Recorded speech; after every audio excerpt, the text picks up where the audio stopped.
Datang kembali di channel Energi Positif. Kalau saat ini kamu sedang berada pada suatu keadaan di mana keadaan ini selalu terus-menerus menekan kamu, berada dalam hubungan yang toksik, terus-menerus disakiti orang, dan terus-menerus merasa tertekan, berhadapan dengan peristiwa yang sama berulang-ulang, maka kamu perlu menyimak video ini karena kemungkinan besar kamu sedang berada di dalam lingkaran karma. Silakan ikuti video ini sampai habis. Tanda-tanda bahwa kita sedang menjalani atau berada di dalam lingkaran karma itu sebenarnya sangatlah jelas, sangatlah mudah, asal kita mau lebih tenang atau lebih hening dalam beraktivitas sehari-hari. Maka peristiwa demi peristiwa itu seolah-olah berbicara kepada kita mengenai satu hal yang sedang kita hadapi saat itu. Nah, ciri yang pertama bahwa kita sedang berada di dalam hubungan karma atau sedang menerima karma buruk, apapun lah istilahnya ya. Yang pertama adalah adanya peristiwa berulang ya, yang intens gitu ya. Jadi beberapa hari lalu saya berbicara dengan teman saya, dia bilang bahwa entah kenapa saya ini kok selalu berhubungan atau bertemu dengan orang seperti itu. Jadi dia berada pada bagian pelayanan di pekerjaannya. Kemudian dia sering sekali bertemu dengan orang yang istilahnya klien ataupun tamu yang nyolot gitu ya. Jadi sering terjadi konflik. Nah, bahkan ketika dia pindah ke satu tempat pun dia masih bertemu, pindah kantor maksudnya dia masih bertemu dengan orang seperti itu. Di tempat kerja yang lama, yang baru, atau di kehidupan sehari-harinya dia selalu bertemu dengan orang seperti itu. Itu adalah tanda yang sangat jelas bahwa dia sedang berada di dalam lingkaran karma. Ya, tandanya adalah itu. Dia selalu terkoneksi dengan orang-orang yang memiliki energi yang sama. Misalnya orang yang mudah marah, orang yang selalu bicaranya merendahkan, orang yang pokoknya selalu membuat kita terpancing secara emosi. Kalau tadinya sebagian besar dari kita mengira bahwa ya namanya karma itu ya hukum sebab akibat gitu ya. Jadi kalau saya melakukan A, maka konsekuensinya B. Kalau saya banyak berbuat baik, konsekuensinya saya akan dapat pahala dan kemudian saya akan juga mendapatkan kemudahan-kemudahan dalam bentuk lain yang setara. Begitu juga kalau melakukan hal-hal buruk, nanti pasti ada hal buruk juga yang terjadi pada saya. Nah, tapi ternyata karma itu tidak sesederhana itu. Nah, di balik itu, di balik semua peristiwa sebab dan akibat itu, ternyata ada satu pemicu, ternyata ada suatu prakondisi yang menyebabkan peristiwa-peristiwa itu datang terus secara intens. Nah, hal inilah yang saya sebut sebagai benih karma. Nah, jika kita ingin menyelesaikan suatu problem, tentunya cara yang terbaik adalah dengan mengatasi akarnya, akar masalahnya, atau mengatasi masalah di tingkat penyebab, yaitu benih karma. Masalah dari hubungan karma ataupun kondisi karma adalah benih karma. Nah, ternyata benih karma ini merupakan wajah kedua atau wajah terdalam dari karma tadi. Jadi pada prinsipnya segala sesuatu, semua peristiwa yang terjadi di dalam hidup kita ini sangat berkaitan dengan apa yang namanya hukum vibrasi atau hukum tarik-menarik, frekuensi yang seperti itu ya. Jadi kita memiliki vibrasi tertentu ya. Vibrasi itu maksudnya ya kayak keyakinan, belief kita. Keyakinan itu bukan berarti agama saja ya.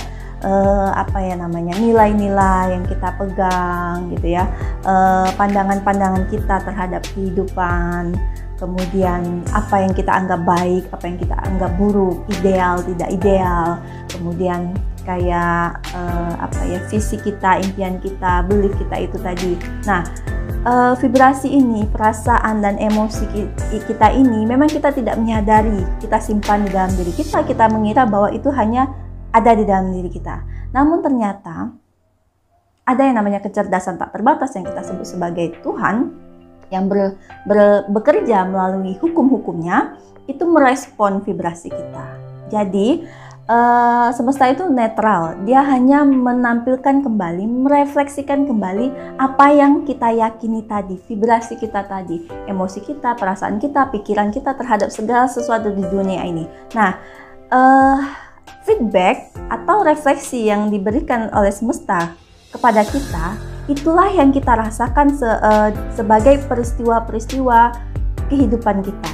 Itu tadi, kayak orang-orang toksik, kemudian kayak peristiwa-peristiwa menyakitkan. Sebenarnya pada tingkat yang terdalam ya, itu semua kita sebut sebagai ujian ya. Ada beberapa orang menyebutnya sebagai ujian atau cobaan karena dia begitu berulang, begitu intens. Nah, sebenarnya hal itu tidak dimaksudkan untuk menguji atau menyakiti kita, tapi semesta itu, Tuhan itu hanya ingin menunjukkan apa yang sebenarnya kamu rasakan, apa yang sebenarnya kamu pikirkan, seperti itulah kamu. Jadi didatangkannya peristiwa orang-orang toksik tersebut agar kita itu menjadi sadar apa yang kita vibrasikan ke semesta, apa sebenarnya yang kita simpan di dalam diri kita yang selama ini tidak kita sadari. Saya beri contoh ya. Jadi saya punya teman di mana dia adalah orang yang sangat menjunjung tinggi nilai-nilai, ya, nilai-nilai atau moral. Nah, anehnya ya, karena dia orang yang sangat menjunjung tinggi nilai-nilai, hidupnya sangat ketat dengan nilai-nilai yang dia pegang tadi, maka dia sering menghakimi, walaupun mungkin tidak terang-terangan diucapkan ketika bertemu dengan orang yang menurut dia arogan dan sebagainya, tapi pikirannya penuh dengan penghakiman. Dan lucunya, anehnya, dengan standar nilai yang begitu dia pegang teguh, kehidupan disiplin moral yang dia pegang teguh, dia malah berhadapan dengan situasi dan orang-orang yang toksik, orang-orang yang sangat berkebalikan dengan nilai-nilai yang dia hadapi, yang dia junjung tinggi, idealisme itu. Dan itu sangat membuatnya frustrasi.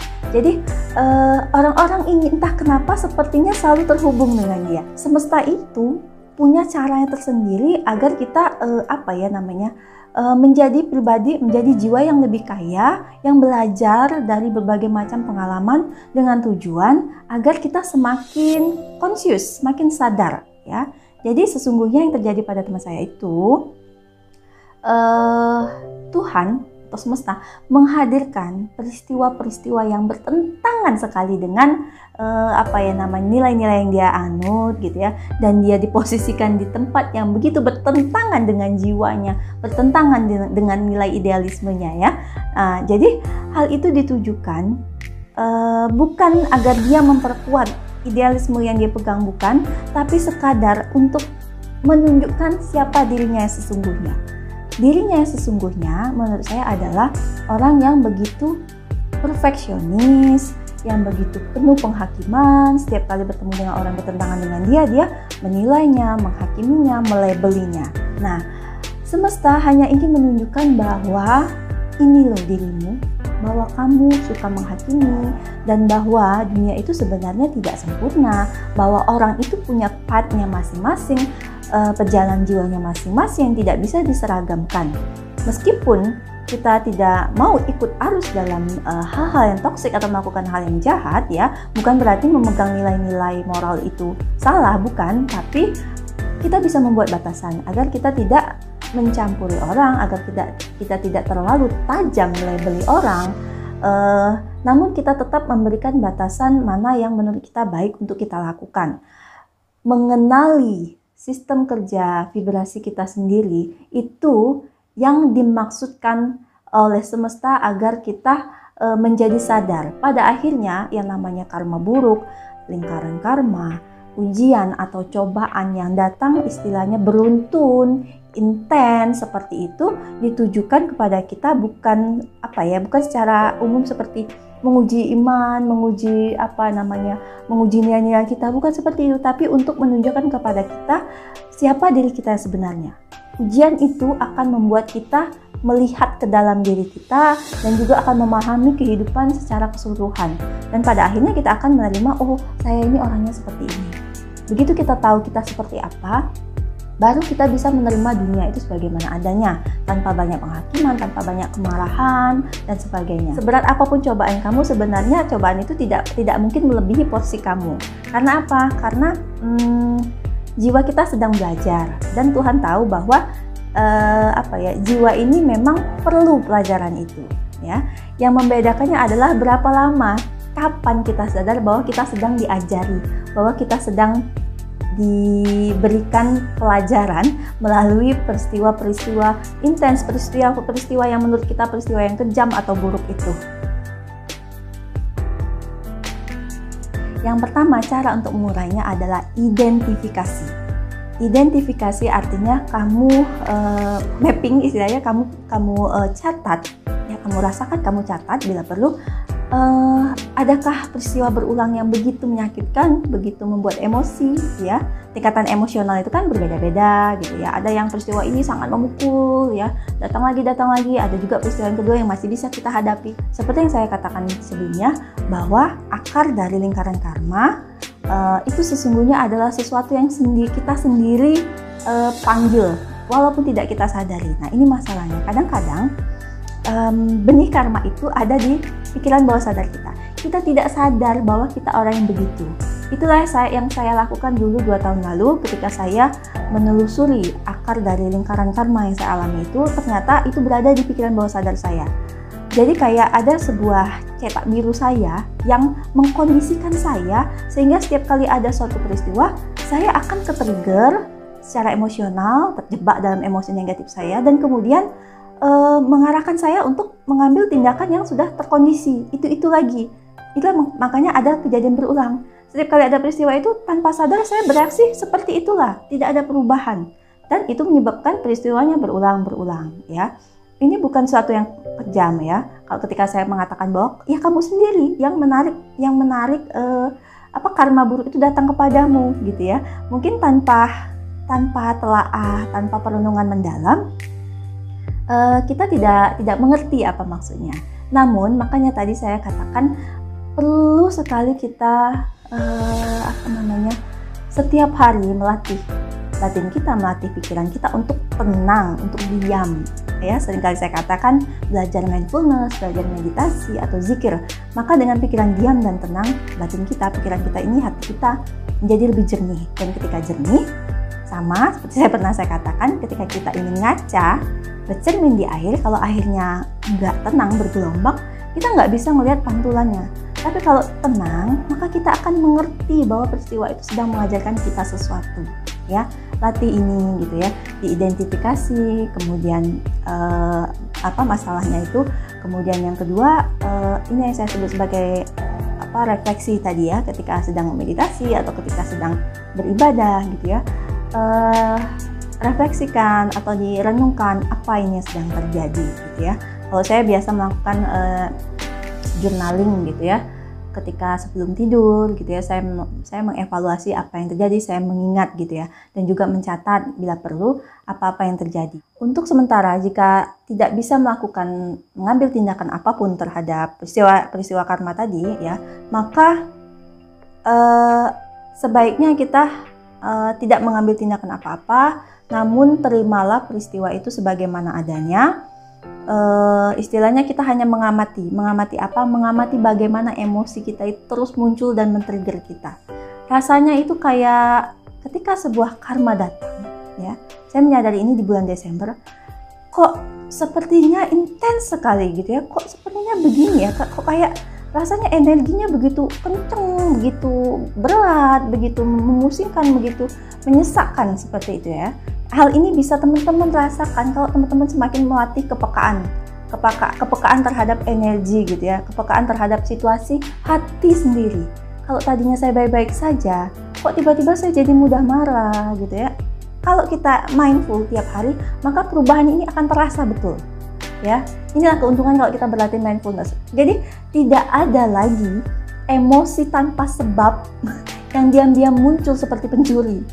Jadi apapun yang muncul di dalam dirimu, di dalam pikiranmu, itu akan cepat kamu tangkap kalau kamu berlatih mindfulness. Termasuk tadi, ketika peristiwa karma datang, misalnya rasanya bikin emosi betul melihat orang ini, kenapa sih orang ini selalu menyalahkan aku, kenapa orang ini selalu membuat saya marah gitu. Nah, ketika kemarahan muncul, ketika emosinya muncul, amati itu. Lama-lama nanti akan muncul satu kesimpulan, oh ternyata saya ini orangnya begini. Ya, peristiwa inilah yang memicu datangnya orang-orang tersebut. Ya, karena semesta ini berbicara dengan kita, dan bentuk komunikasi kita dengan semesta itu terus-menerus melalui vibrasi pikiran kita, perasaan kita. Jadi sebenarnya orang-orang yang menyakiti hati kita atau peristiwa yang menyakitkan itu datang hanya sebagai pemicu, ya, pemicunya. Tapi akar yang sesungguhnya, benihnya itu ada di dalam diri kita, di dalam mindset kita, pikiran kita, visi misi kita dan sebagainya itu. Nah, dan itu direspon dan kemudian datanglah peristiwa-peristiwa itu. Nah, kabar baiknya untuk mengurai karmanya itu tadi adalah dengan cara mindfulness, karena tujuan dari datangnya karma itu sebenarnya untuk membuat kita lebih conscious, lebih sadar gitu ya. Begitu kita menyadari bahwa saya ternyata adalah orang yang penuh dengan terlalu memiliki cita-cita tinggi, adalah orang yang menganggap bahwa mempunyai mempunyai keyakinan bahwa hidup itu begini. Begitu saya sadar ya bahwa saya adalah orang begitu, maka peristiwa-peristiwa lingkaran karma itu pudar dengan sendirinya. Ikatan karma, benang-benangnya itu runtuh dengan sendirinya. Dan ini benar memang saya alami. Dan bukan pada satu kali peristiwa, satu kali hubungan karma atau lingkaran karma yang saya hadapi, tapi berkali-kali. Saya praktekkan betul itu. Setiap kali saya ketrigger dengan orang yang ini, saya selesaikan dengan cara melihat ke dalam diri saya sendiri. Apa yang membuat saya terkoneksi dengan dia? Apa ya Tuhan? Apa yang membuat saya kok terus-terusan jatuh dalam perasaan sama? Dan ketika saya sadari, saya identifikasi, dan kemudian saya sadari sesadar-sadarnya, saya lepaskan, saya maafkan, saya akui dalam diri saya sendiri, maka orang itu entah kenapa pergi dengan sendirinya. Ada aja peristiwa-peristiwa yang membuat saya putus koneksi dengan orang itu, atau tiba-tiba saja seandainya saya tidak terputus koneksi dengan orang itu, ternyata orang itu yang berubah, atau perasaan saya sendiri yang ke dia berubah. Nah, inilah yang saya sebut sebagai memutus lingkaran karma langsung dari sumbernya. Di dalam hubungan karma, di dalam karma buruk, lingkaran karma itu sesungguhnya ada obatnya, maksudnya. Jadi peristiwa-peristiwa orang-orang toksik yang datang dan pergi di kehidupan kita itu adalah orang yang didatangkan oleh semesta, oleh Tuhan untuk memberi kesempatan pada kita agar kita belajar, agar kita memahami diri kita sendiri. Oh, ternyata kenapa saya terkoneksi dengan orang yang suka marah-marah? Karena saya sendiri memiliki ego juga yang tinggi seperti itu, ya. Jadi datang terus orang seperti itu agar saya diberi kesempatan untuk belajar dan melepaskan, minimal menyadari gitu ya, menyadari betul seperti apa saya ini orangnya. Saya sedang ditunjukkan seperti apa diri saya sendiri ini, seperti bercermin melalui kemunculan orang-orang itu. Kadang cerminannya itu begitu jelas, tapi kadang-kadang sangat tersembunyi. Nah, itu tadi dibutuhkan kebeningan, kejernihan untuk memahami bagaimana kehidupan memberikan pesan-pesan di balik peristiwa-peristiwa yang menyakitkan itu. Nah, cukup sekian video kali ini. Saya harap video ini dapat memberikan wawasan baru bagi teman-teman agar mampu mengidentifikasi peristiwa-peristiwa yang kemungkinan merupakan situasi karma. Terima kasih sudah menonton. Salam damai, salam hening.